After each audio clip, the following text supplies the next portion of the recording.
आज आप लोग इस वीडियो में जानेंगे जो कि काफ़ी महत्वपूर्ण वीडियो होने वाली है ना। इलेक्ट्रोस्टैटिक्स फिजिक्स का 12th फिजिक्स का इलेक्ट्रोस्टैटिक्स में है ना एक टॉपिक है वान डी ग्राफ जनरेटर। वान डी ग्राफ जनरेटर जो है टॉपिक वह हिंदी में बोलते हैं वान डी ग्राफ जनरेटर को वान डी ग्राफ जनरेटर को हिंदी में लिखते हैं वान डी ग्राफ जनित्र, है ना। ये काफ़ी इम्पोर्टेंट है। ये भी आई है, भी आई है ना। बहुत ही इम्पोर्टेंट। इस पर ऑब्जेक्टिव क्वेश्चन पूछता भी है, शॉर्ट क्वेश्चन भी पूछता है, लॉन्ग क्वेश्चन पूछता है, चाहे बिहार बोर्ड हो या सीबीएसई बोर्ड हो, यानी कोई भी बोर्ड हो, कहीं किसी भी स्टेट का हो, तो ये काफ़ी इम्पोर्टेंट टॉपिक है। और ये इसके बारे में इसका जो स्ट्रक्चर दिखाई पड़ रहा है आपको वो वान डी ग्राफ जनरेटर का ही है। इसी के बारे में डिटेल्स से इतने अच्छे से बताएंगे जो शायद कहीं पर दिखने को लिखना किसी किताब में या किसी भी टीचर के द्वारा इतना अच्छे से नहीं बताया गया हो। तो आप बहुत अच्छे से ध्यानपूर्वक पूरे वीडियो को देखिएगा, शांति से। अगर फुर्सत ना हो तो बाद में देखिएगा, लाइक करके रख दीजिए, लाइब्रेरी में रहेगा, लेकिन इसको पूरा देखिएगा, अच्छे से देखिएगा। थोड़ा सा हल्का सा लंबा होने वाला है वीडियो, है ना। तो चलिए हम लोग स्टार्ट करते हैं, है ना। और अगर चैनल पर पहली बार आए हैं मेरे चैनल पर, तो चैनल को सब्सक्राइब ज़रूर कर लें। और अगर वीडियो अगर अच्छे लगे तो आप लोग अपने मित्रों में, दोस्तों में, है ना, रिश्तेदारों में, है ना, जहाँ तक हो सके शेयर करें। हो सकता है कि अगर आपको इस बार एग्ज़ाम ना दिए हों तो जो एग्ज़ाम देने वाले हैं उनके लिए, उनके भविष्य के लिए भी आप उनको शेयर कीजिए, है ना। तो हम लोग इस टॉपिक को स्टार्ट करते हैं, वान डी ग्राफ जनरेटर, है ना। तो हिंदी में कहते हैं जनरेटर को जनित्र, यानी जनरेट करने वाला। सबसे पहले जनरेटर का मतलब होता है जनरेट करने, उत्पन्न करने वाला। क्या उत्पन्न करने वाला है यहाँ पर? इसमें होता है पोटेंशियल डिफरेंस उत्पन्न किया जाता है ना, बहुत ज़्यादा मात्रा में। तो सबसे पहला क्वेश्चन उठता है इसमें कि आखिर वान डी ग्राफ जनरेटर को डिजाइन कौन दिए, खोज कौन किए? तो इसको जो खोज किए हैं उनका नाम है ना RJ, रॉबर्ट जे, है ना, RJ रॉबर्ट जे, है ना। वान डी ग्राफ इसको खोज किए हैं RJ वान डी ग्राफ। ये इन्होंने इसको खोज किए हैं, डिजाइन दिए हैं। कब दिए हैं? 1931 में किए हैं, 1931 में किए हैं, इसको खोज किए हैं। ये जो जनरेटर है ये सक्षम है बहुत ज़्यादा मात्रा में हाई पोटेंशियल यानी उच्च विभव उत्पन्न करने में। करीब करीब अगर कहें तो 5 × 10⁻⁶ वोल्ट के ऑर्डर में यह डेवलप करता है ना। बहुत ज़्यादा मात्रा में ये डेवलप करता है, पोटेंशियल डिफरेंस डेवलप करता है, हाई पोटेंशियल डेवलप करता है, जनरेट करता है ना। और कहीं कहीं किसी किसी बुक्स में लिख देता है 10⁻⁷ वोल्ट के ऑर्डर में लिख देता है ना।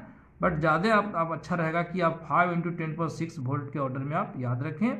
तो काफ़ी मतलब कि बहुत ज़्यादा ही ये हाई पोटेंशियल डेवलप करने का है ना इंस्ट्रूमेंट है, डिवाइस है, जनरेटर है, ये सक्षम है ना। तो वान डी ग्राफ जनरेटर को यूज करते हैं किस चीज़ के लिए? आखिर बनाया किस चीज़ के लिए गया है? तो कोई चार्ज पार्टिकल को एक्सीलरेट करने के लिए। अब चार्ज पार्टिकल को एक्सीलरेट कहाँ पर करते हैं? जनरली न्यूक्लियर फिजिक्स में एक्सपेरिमेंट जो किया जाता है, alpha particle, beta particle, electron, protons को भी, आयंस को अगर बहुत ज़्यादा मात्रा में एक्सीलरेट करना हो, यानी एक्सपेरिमेंट में हमको ज़रूरत पड़ता है एक्सीलरेट करने के लिए, तो वहाँ पर वान डी ग्राफ जनरेटर का है ना यूज किया जाता है ना। कह सकते हैं कि van de Graaff generator can be used for accelerating the charge particle, electron, protons, ions, it to high energy needed for experiment of nuclear physics. अब बात करते हैं इसका प्रिंसिपल पर, सिद्धांत। ये जो जनरेटर आप देख रहे हैं, स्ट्रक्चर देख रहे हैं, तो इसका सिद्धांत क्या है, ये प्रिंसिपल क्या है? तो प्रिंसिपल मुख्य रूप से दो पॉइंट पर फॉलो करता है। प्रिंसिपल, सिद्धांत, है ना। प्रिंसिपल यानी सिद्धांत की बात कर रहे हैं, है ना।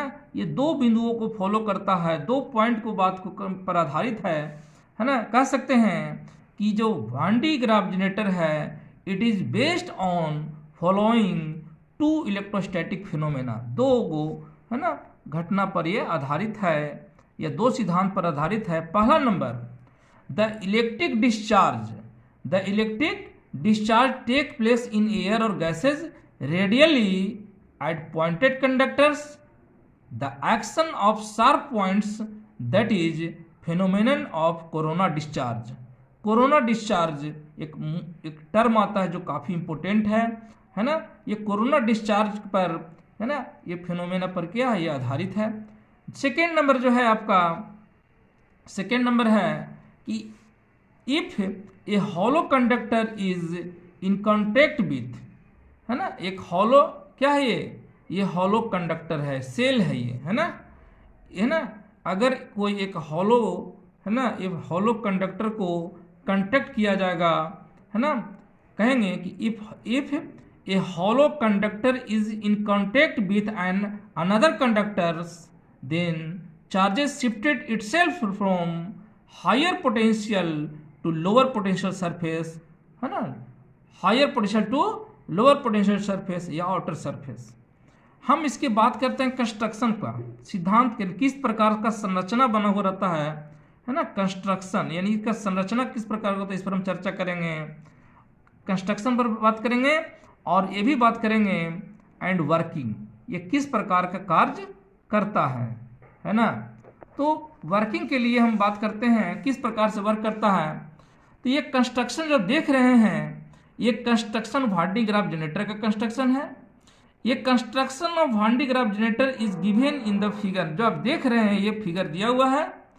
ये लार्ज स्फेरिकल कंडक्टिंग सेल, एक देख रहे हैं, ये बोला लार्ज स्फेरिकल कंडक्टिंग सेल, इसका रेडियस जानते हैं, फ्यू मीटर रेडियस होता है, यानी मीटर के रेंज में होता है ना। इज सपोर्टेड एट ए, है ना, ये height several metre above the ground, ये जो है ना बहुत ज़्यादा ऊंचाई पर रहता है, सेवरल मीटर ऊंचाई पर रहता है ना, above the ground on insulating column, ये दो इंसुलेटिंग कॉलम से सपोर्ट किया हो रहता है।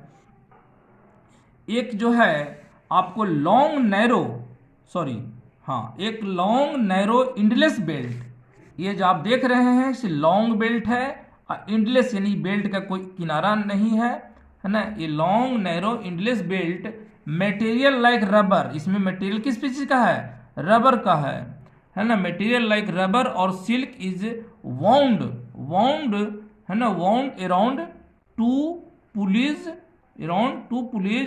One eight ground level and another at center of the cell. This belt is kept continuously moving by, ये है ना, जो बेल्ट जो है ये कंटिन्यूसली मूव करता है। This belt is kept continuously moving by a motor driving the lever pulley, ये मोटर ड्राइवर जो पुली को क्या करता है, इसको घुमाता है, इसको है ना। ये जब ये घूमेगा तो ये पट्टा ऊपर जाएगा, एक पट्टा नीचे आता है ना। इट कंटिन्यूसली कैरीज, ये कौन, ये जो आप देख रहे हैं जो रबर या सिल्क का जो बना हुआ मटेरियल का जो पट्टा है ना, वो क्या करता है, ये कंटिन्यूसली कैरी करता है पॉजिटिव चार्ज को, है ना, धनात्मक आवेश को, पॉजिटिवली चार्ज को कैरी करता है, ढोता है ना। It continuously carries positive charge और spread it by a brush at ground level, यहाँ पर ग्राउंड लेवल पर क्या होता है, स्प्रेड मैंने छिड़कता है पॉजिटिव चार्ज को और फिर ये ढो कर कहाँ ले जाता है, ऊपर वाला पुली, जो हम ऊपर नीचे वाला पुली को P1 कह रहे हैं, ऊपर वाला पुली को हम लोग P2 माने हैं। दो गो पुली है ना, दो गो पुली है ना। There it transfer its positive charge to another conducting brush, यहाँ पर जब पॉजिटिव चार्ज होता है यहाँ से यहाँ तक जाकर के दूसरे है ना, दूसरे जो कंडक्टर है, another conducting brush connected to the large cell, है ना। Thus positive charge is transferred to the cell, positive charge कहाँ ट्रांसफर कर जाता है, सेल पर कर जाता है, बड़ा वाला पर, जिसका रेडियस मीटर के रेंज में होता है ना। Where it spread out uniformly, है ना, on the outer surface. In this वे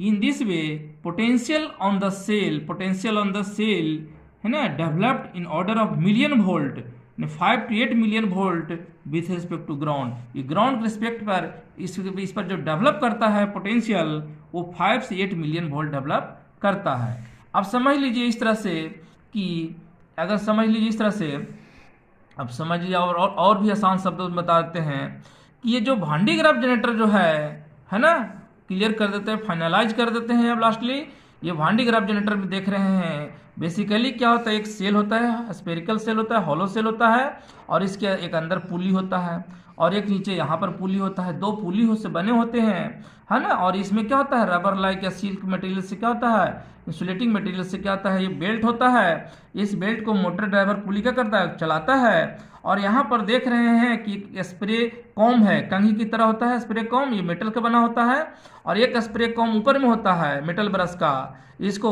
तो यहाँ पर से छिड़क रहा है इसलिए स्प्रे कॉम कहते हैं, और एक ऊपर कलेक्ट कर रहा है इसलिए इसको कलेक्टिंग कॉम कहते हैं। दो नीचे वाला पुली के पास स्प्रे कॉम होता है, ऊपर वाला पुली के पास जो होता है कलेक्टिंग कॉम होता है। उसके काम के आधार पर नाम दिया गया, छिड़क रहा है इसलिए स्प्रे कॉम, और यहाँ कलेक्ट कर रहा है इसलिए कलेक्टिंग कॉम, है ना। दोनों लेकिन मेटल का ही बना होता है ना। लेकिन फर्क है, एक नीचे पुली पर है स्प्रे कॉम, है ना, और ऊपर वाला पुली पास है कलेक्टिंग कॉम।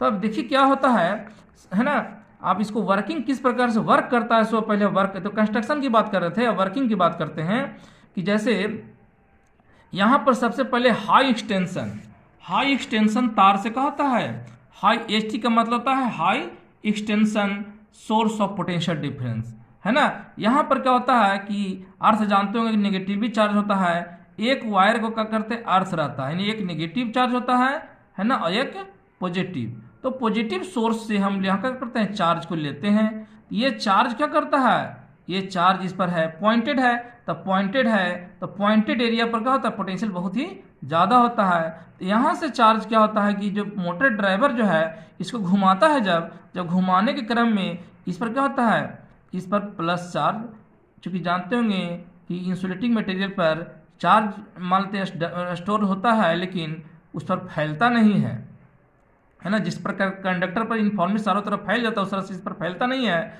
तो क्या होगा, अगर यहाँ पर चार्ज जाता है ना, तो ये पुली घुमा करके बेल्ट के माध्यम से चार्ज कहाँ जाएगा, धीरे धीरे चार्ज ऊपर जाता है ना। इस तरह से चार्ज ऊपर जाएगा। और यहाँ पर क्या होता है कि ये जो कंडक्टर देख रहे हैं इसका पॉइंटेड एरिया में यहाँ पर पोटेंशियल काफ़ी ज़्यादा होता है, और है ना इसका रेडियस बहुत ज़्यादा है, तो इससे पोटेंशियल इसका काफ़ी कम है ना। तो यहाँ पर हाई पोटेंशियल से है ना लो पोटेंशियल की ओर चार्ज क्या करता है, शिफ्ट कर जाता है। ये यहाँ पर मेटल कंडक्टर है, ये चार्ज को क्या कलेक्ट कर रहा है, इसलिए कलेक्टिंग कॉम कहते हैं, है ना। और ये चार्ज क्या होगा, इस सतह पर आएगा, तो ये कंडक्टर का है ना, कंडक्टर का सेल है।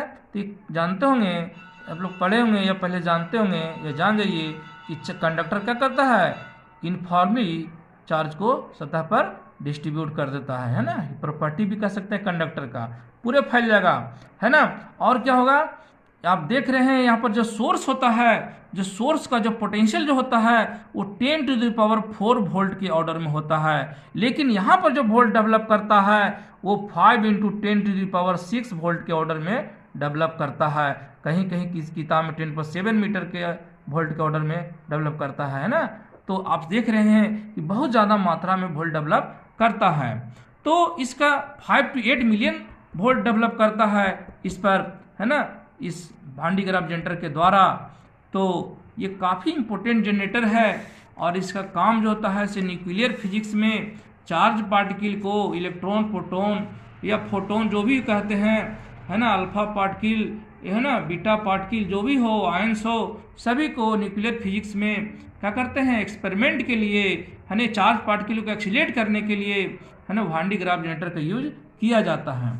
अब पूछ सकता है कि इस जो आप देख रहे हैं ये जो वान डी ग्राफ जनरेटर का जो सेल है, अब पूछ देगा कि यहाँ पर हम एस जो देख रहे हैं, एस क्या है, एस जो है लार्ज स्फेरिकल कंडक्टिंग सेल है, रेडियस हैविंग फ्यू मीटर्स, है ना। और जान जाइए कि सी क्या है, अगर मान लेते हैं कि सेल का कैपेसिटेंस कितना है, सी है, तो पूछ देगा कि सी क्या होगा, यानी कि इस स्फेरिकल सेल का कैपेसिटी कितना होगा।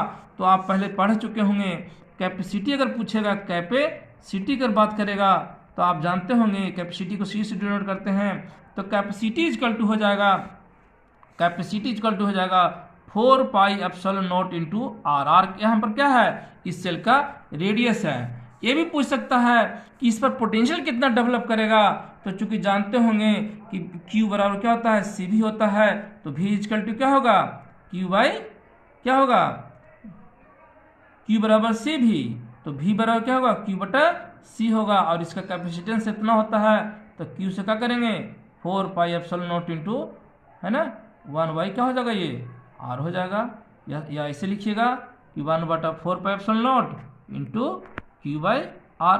तो ये क्या हो गया, पोटेंशियल हो गया, है ना, 1 by 4 pi epsilon naught into Q by R हो गया, है ना। ये हुआ आपको पोटेंशियल कितना होगा, है ना, और ये हुआ आपको कैपेसिटी कितना होगा। न्यूमेरिकल अगर निकालने के लिए कहीं पर देता हो तब की बात है ना, बट जनरली न्यूमेरिकल नहीं देता है, लॉन्ग क्वेश्चन में देता है। बहुत सारे इसमें आप ऑब्जेक्टिव उठता है कि इसको कौन खोज किए, कब खोज कौन किए, कब कौन खोज किए, है ना, कितना वोल्ट डेवलप करता है, इसका वर्क क्या है ना, ये किस पर्पस से के लिए बनाया गया है, इसका सिद्धांत क्या है, इसका कंस्ट्रक्शन क्या है, इसका वर्किंग क्या है, या कैपेसिटी कितना डेवलप करता है, या उसका पोटेंशियल डिफरेंस कितना डेवलप करता है, न्यूमेरिकल पूछ सकता है। ये सारे चीज़ जो है आपको वान डी ग्राफ जनरेटर में आपने पढ़ा, आपने देखा, आपने समझा, है ना। तो अगर ये वीडियो अगर आप देख रहे हैं, अगर आपको अच्छा लगा हो तो पहली बार चैनल पर आए हैं तो सब्सक्राइब करके रख लें, है ना। फिजिक्स से रिलेटेड टॉपिक और भी कोई भी एजुकेशन से रिलेटेड है ना बनाते रहते हैं, तो आपको इन्फॉर्मेशन मिलते रहेगा, है ना। और अगर वीडियो अगर अच्छा लगा हो, समझ में आया हो थोड़ा सा भी, तो आप इसको लाइक कर दें, क्योंकि वीडियो बनाने में काफ़ी मेहनत लगता है ना। तो और जितना भी अगर कोई भी दोस्त हो, कोई रिश्तेदार में अगर कोई परीक्षा देने वाला हो या देगा भविष्य में, है ना, 11th में 12th में जो भी हो ज़रूरत जिनको हो, तो उनको आप शेयर कर सकते हैं ज़्यादा से ज़्यादा, है ना। तो इस वीडियो को देखने के लिए धन्यवाद। Thanks for watching.